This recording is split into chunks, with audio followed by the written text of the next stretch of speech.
Hey guys, welcome back. I hope you are having an amazing day. Let's get right into the stories.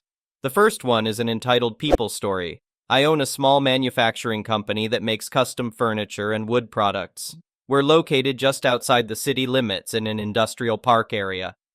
I bought the property and built the facility years ago, before the surrounding neighborhoods were developed. Back then, it was just empty land around my building. But over the last decade, a bunch of new subdivisions popped up nearby. Fancy houses, manicured lawns, the whole 9 yards. And of course, with these fancy new neighborhoods came a homeowners association or homeowners association. I didn't think much about the homeowners association at first. My property wasn't part of their subdivision, so what did I care what rules they had for themselves? Boy, was I wrong. It started with a letter in the mail saying I owed their homeowners association over $5,000 in dues and fines for failure to maintain my property to their standards. $5,000 for what?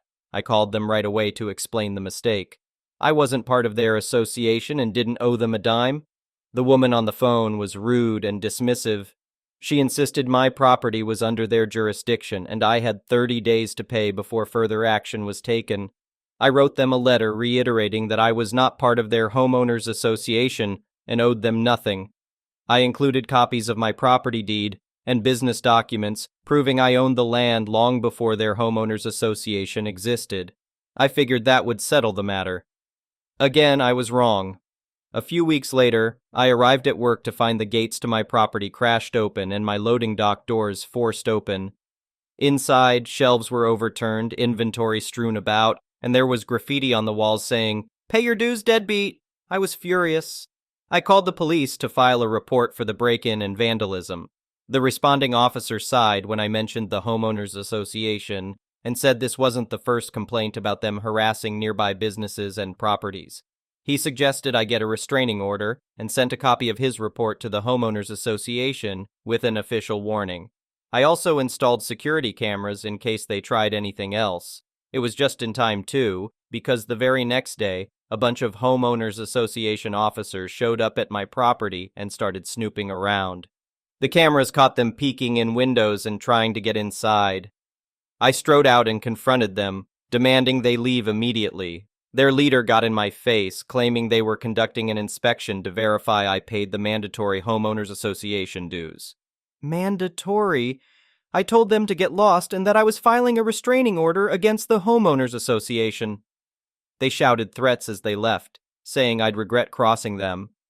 True to my word, I filed a restraining order against the homeowners association, citing the failed intimidation attempts and the break-in resulting in vandalism.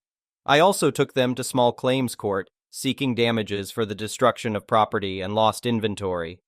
In court, the homeowners association president testified that because my building was visible from their subdivision, they could set rules for my property's appearance. She argued that I was hurting property values by not maintaining their standards. Therefore, mandatory homeowners association dues applied whether I joined or not. I presented my original property deed, business documents, and the police reports. I explained that I owned the land long before the homeowners association existed. I was not a member, and they had no jurisdiction over my private commercial property whatsoever. The judge ended up ruling fully in my favor. She scolded the homeowners association for their bullying tactics, unlawful attempts to impose fees, and the vandalism. She awarded me damages to cover repairs, updated security, legal fees, and lost revenue from the business disruption. The homeowners association president turned red as a beet, but could do nothing but storm out as we won the case. In the end, I decided to sue the homeowners association directly for harassment and seeking punitive damages. The lawsuit ended in a settlement where they paid triple my claimed losses. It still didn't make up for the aggravation they caused, but it felt good to stick it to those arrogant homeowners association bullies. As part of the settlement, they signed legal documents acknowledging my property was not part of their association. They can no longer set foot on my land without permission. If they so much as look at me wrong, I can have their homeowners association board jailed for contempt.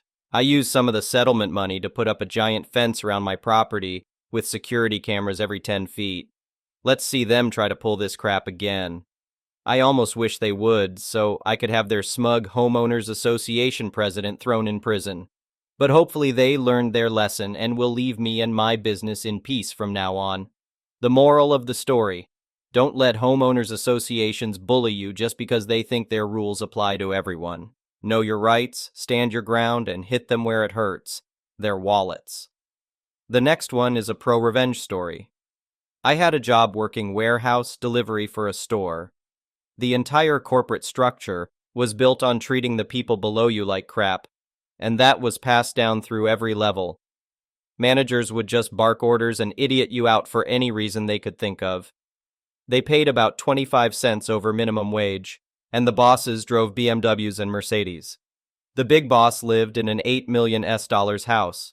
Our store was the freight hub for 4 others in the little chain, so we got to know the drivers from the other stores well, as they were always coming to load freight or drop stuff off. One day we're sitting with 2 drivers from another store, and Buddy remarks that he and his partner are working over 60 hours a week. I say he must be doing okay with all that overtime pay. He says they're not getting OT, just paid a straight time rate. I ask him if he signed an averaging agreement. He says no. He shows me his pay stub, and there it is. His partner comes back and confirms all this, and they've been doing it for months. He'd asked his manager about OT and been told that straight pay was just the way it worked. I tell them that's illegal and urge them to take it to labor relations. They're reluctant to rock the boat, figuring they'll be fired, so I drop it. We never got any overtime. Our warehouse was busy, our store was not. A couple months later, they're in again, and Buddy's partner tells us he and his girlfriend are moving back east, and he's giving his notice. I tell him again to file a complaint. Nothing to lose now. So he does. A few weeks go by, and when I come in one day, there are expensive boss cars parked all along the loading dock. My workmate says something big is going down. All the managers have been summoned and are inside with a bunch of people in suits, so we wander upstairs to see what's going on. The company bookkeeper had an office in our store and handled all the payroll. He was a Chinese immigrant, nice guy. The bosses were trying to pin this on him, saying he didn't speak English very well, which was true, and had obviously screwed everything up. Turns out he was a pretty cagey guy. He knew what they told him to do was illegal and was able to produce all the records of him telling them that, and of them telling him to basically just shut up and do it. He hands it all over and quits. I see Buddy, with a new partner, a few weeks later. He's got a pay stub for about 15 paychecks worth of earnings. Company got caught for all the overtime pay, and a pretty substantial fine on top of that. Added bonus, the second in command had driven over a nail when he parked his silver BMW on the loading dock and had a flat when he came out of the store. He opened his trunk and called me over and said, "Change that for me." I told him sorry, that's not my job, and if I hurt myself, my compensation claim would be denied. As he went in to call a tow truck, I stood on the loading dock and gazed upon all the havoc I had wrought, and my heart was glad. The next one is a petty revenge story. So I am Romanian by birth, and my work takes me through this end of the world all the way up north to Poland. I was in Bucharest about a week ago, a city I know fairly well due to a seriously misspent youth. I was walking down the road when a man stopped to talk to me, offer me a drink voucher at a local bar. What he didn't realize at the time, as I knew I was a mark, and due to said misspent youth knew I was having my pocket picked. Thankfully, I keep a dummy wallet in my pants seat pocket and all valuables like cash and cards someplace else. But needless to say, I knew the moves to this scam. So I let them finish.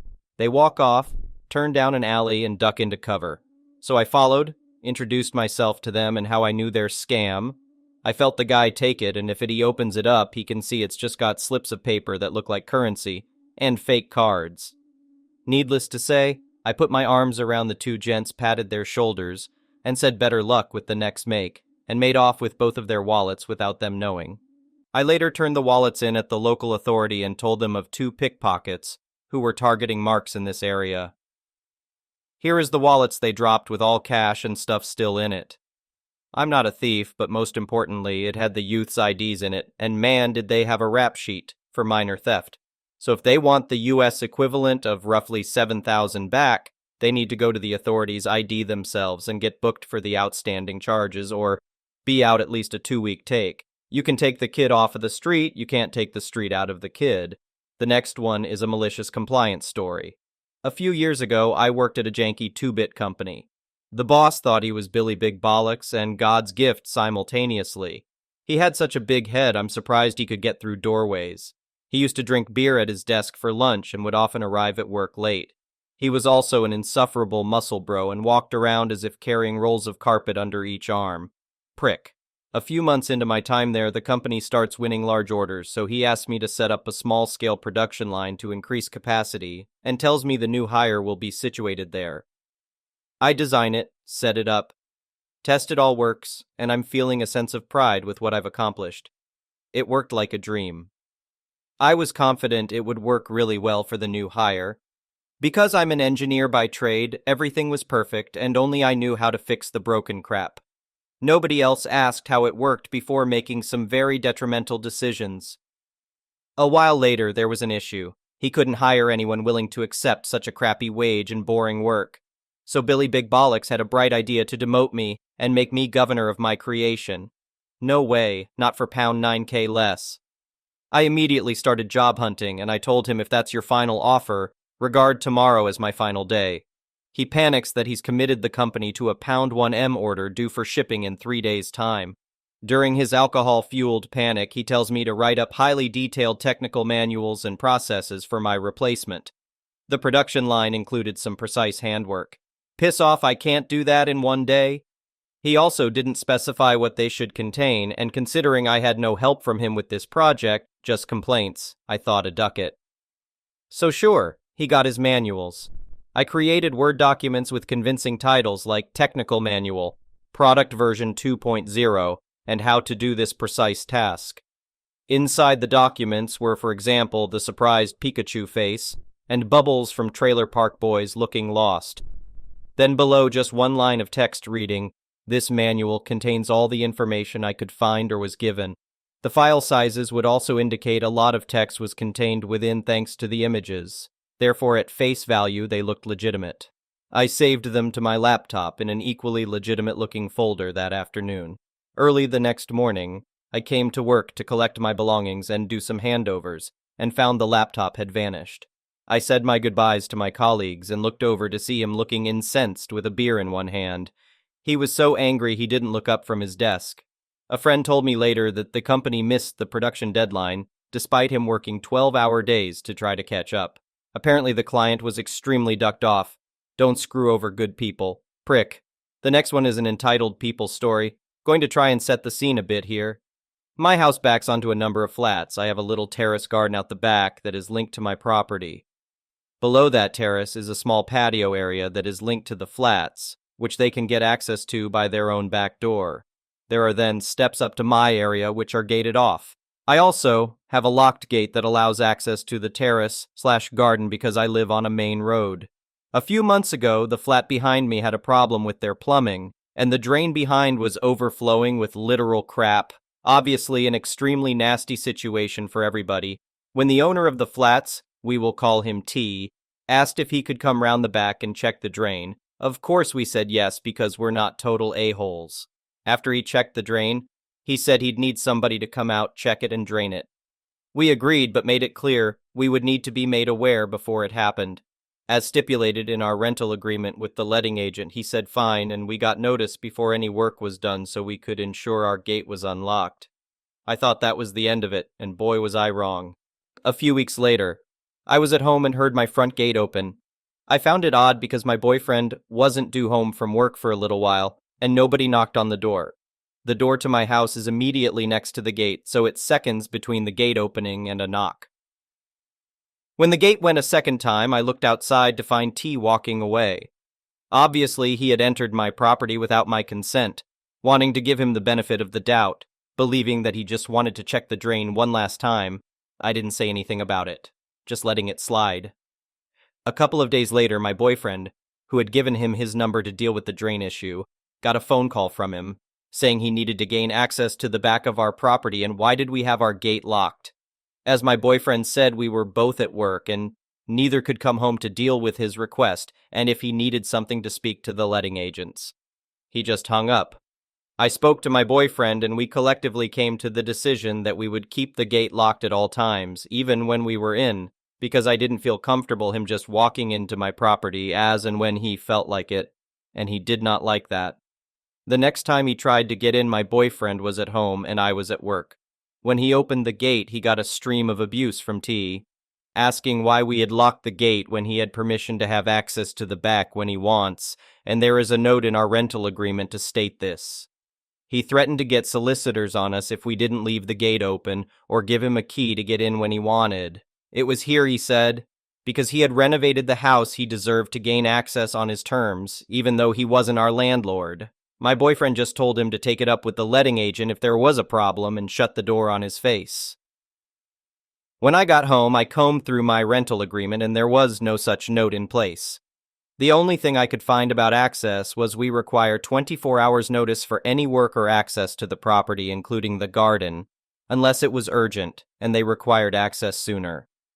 But they still had to provide detail in writing about any work that would be done even within 24 hours.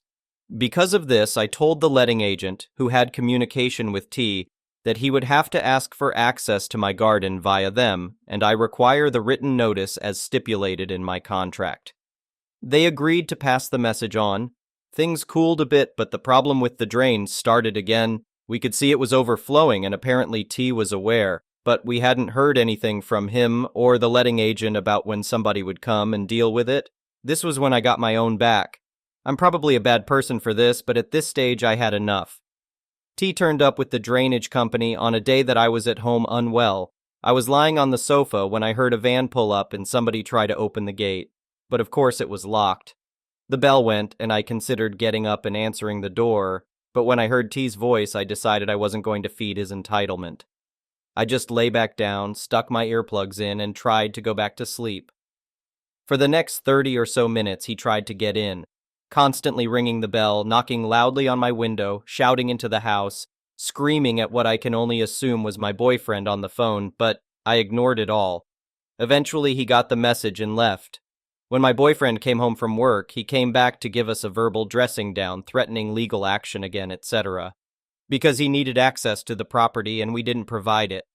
I pointed out that neither of us were in when he turned up. My blinds were shut and nobody can see in, so he didn't know I was off sick. And he didn't give us the agreed notice that he would require access, and in the future I will no longer be dealing with him. If he wants access to go through the letting agent, and the next time I find him in my garden, I'm ringing the police for trespassing. He was still threatening me, so I told him to go for it because I get free legal advice due to a membership I had, and if he really wants to go down that route, be my guest. I've honestly never seen somebody shut up so quickly. He said he'd go through the letting agent in the future, and I said good choice, and shut the door in his face.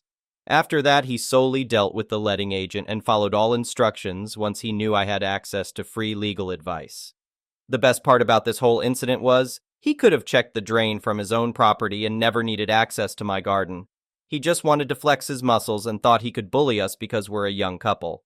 The next one is an entitled parent story. Okay, this happened a long time ago, but my extended family is entitled as Duck, so you'll see me around a lot. In today's story, we will go back to 2011. My uncle, my mom's brother, and his wife were always the kind of people to idiot about anything that people would do with their life. Anyway, back in 2011, my brother was graduating high school and was about to start university. By that time, my parents were deciding if they should buy him an iPad so he wouldn't have to be carrying heavy books around. He needed to take pictures of the board. He took it with the iPad, browsing information while studying, browse it in the iPad instead of the computer, basically using the iPad as some sort of big library for his studies. My dad at the time told my uncle about his predicament because he had never used an iPad while he studied, and he didn't want to waste a couple of $100 just for it to be treated like a toy or just not used at all. My uncle and aunt immediately flipped over and started saying that buying an iPad or any kind of tablet was a waste of money and that my brother wouldn't do crap with that. My brother was upset. He wanted his iPad. He thought that carrying an iPad and a notebook around was better than carrying a bunch of books, calculator, many notebooks, and sometimes a laptop around. Anyway, a couple of months passed. We are in November. My brother started university in September. If this is necessary in my country, unless the university is in another state, people usually stay with their parents while studying. On November, we went to my uncle and aunt's apartment to celebrate my cousin's birthday. At that moment, it was her second birthday. My cousin is about to get fussy until my uncle gets a tablet out of nowhere and gives it to her. My dad asks my uncle why he gave a tablet to a baby, And my uncle says he discovered that with a tablet, my cousin doesn't get fussy while on planes. They used to travel a lot when my cousin was a baby. We are talking and stuff. And my aunt decided to take pictures. She then takes another tablet. My mother asks her about her old digital camera. My aunt just said that it was old and she needed something new. That day, none of us said a thing. We just went back to our house after celebrating that birthday and didn't say a thing. The next day, my dad took my brother to get him his iPad. My brother did use his iPad for university. It was 1 or 2 games, but it had majorly books or engineering-related apps. On Christmas, the dinner was on my parents' house, as always, and the moment my brother took his iPad, my aunt and uncle went crazy, stating that my dad just wasted money and that my brother would just use it to play games, to which my mom, stone cold, replied with, "Like your 2-year-old daughter?" They went silent. Anyway, they tried to badmouth my brother's iPad every chance they could, but my parents learned to not take my uncle seriously. Thank you for watching. I would really appreciate it if you could like the video and subscribe to our channel if you haven't already. We'll see you again tomorrow.